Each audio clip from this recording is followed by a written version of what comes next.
Guys, nandito ako ngayon sa City Hall ng General Santos City, may plaza area. Sobrang traffic dito sa loob ng City Hall. Maraming sasakyan at saka tricycle dumadaan dito.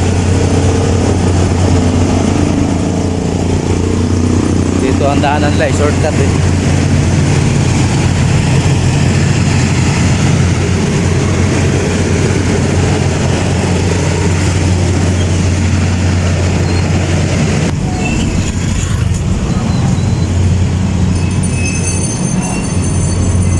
Ito yung plaza ng Jinsan.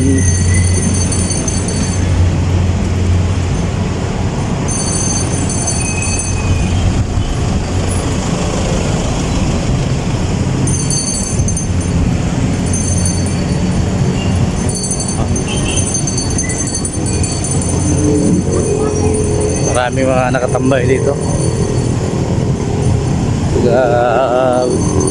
Weekend time nila dito yung mga estudyante nakatambay.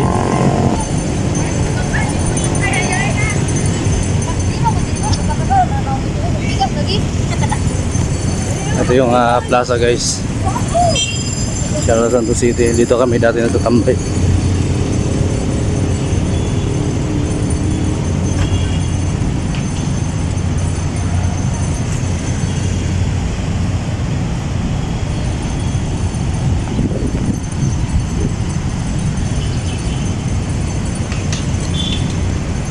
Yung building ng Jinsan.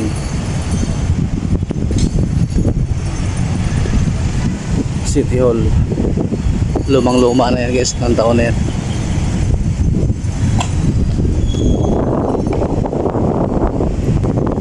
Daming tambay dito. Mga estudyante.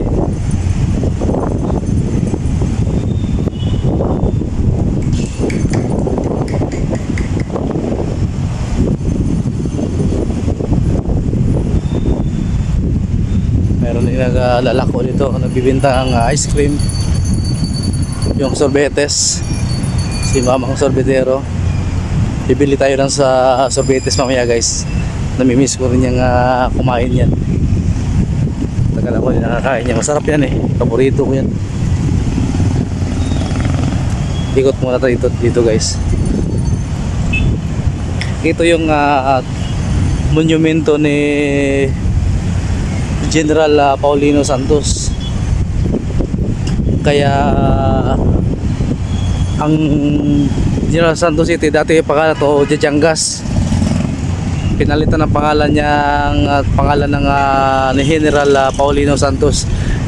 Kaya ang Jajangas ginawang General Santos City.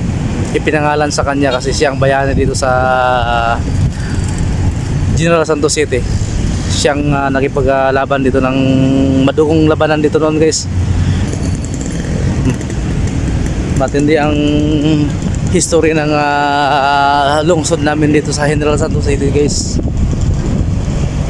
Ayan yung buwan nyo.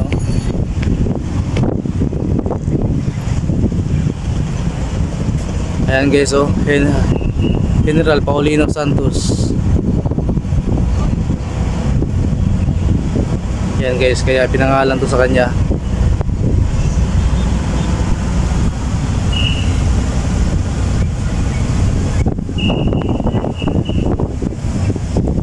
Kaya ang Jajangas nagiging Jinsan na ngayon. Jinsan ang tawag namin dito guys.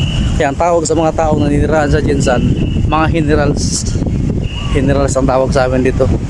Di ba? Maganda, bongga pangalan namin, generals.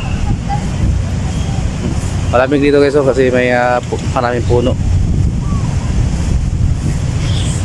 Bili tayo ng sorbetes guys.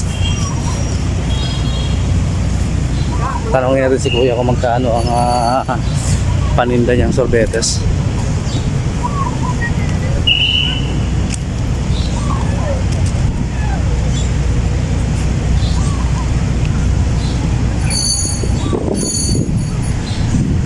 Mas bata pa pala to sa akin.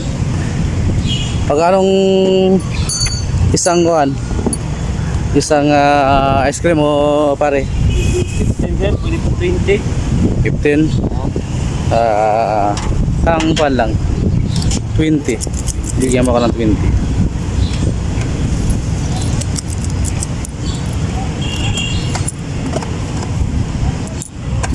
Guys.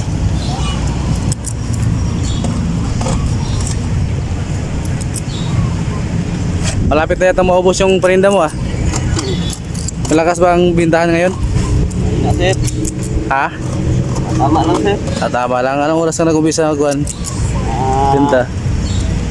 Ano sir, mga 12. 12? Tanghali tapat. Salamat. Salamat sir. Yan ang ice cream ko guys. Sarap nito guys.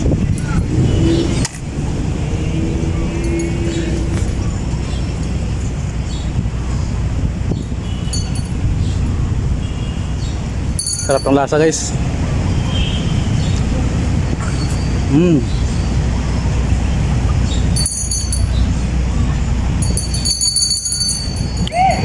Daming estudyante dito guys, nagtatambay.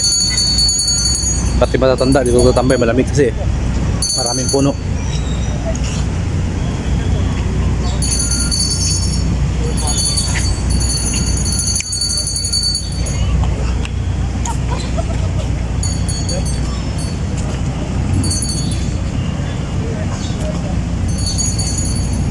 Ito yung ginawa nilang fish pan guys.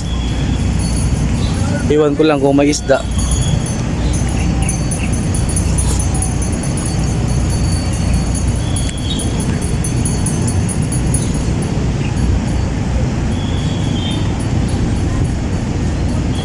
Parang water lily yata lahat ang nanirahan dito, walang isda.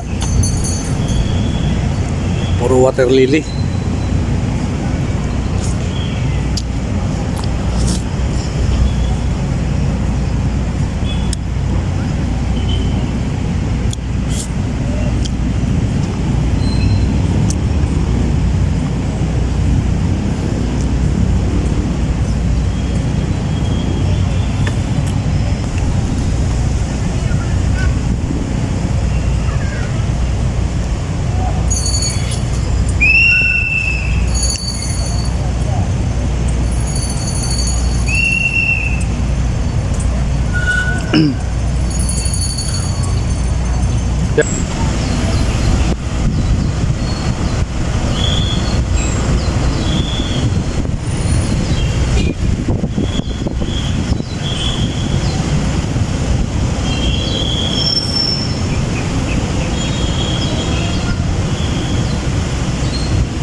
Okay guys, thank you for watching my videos. Please subscribe, like, and comments.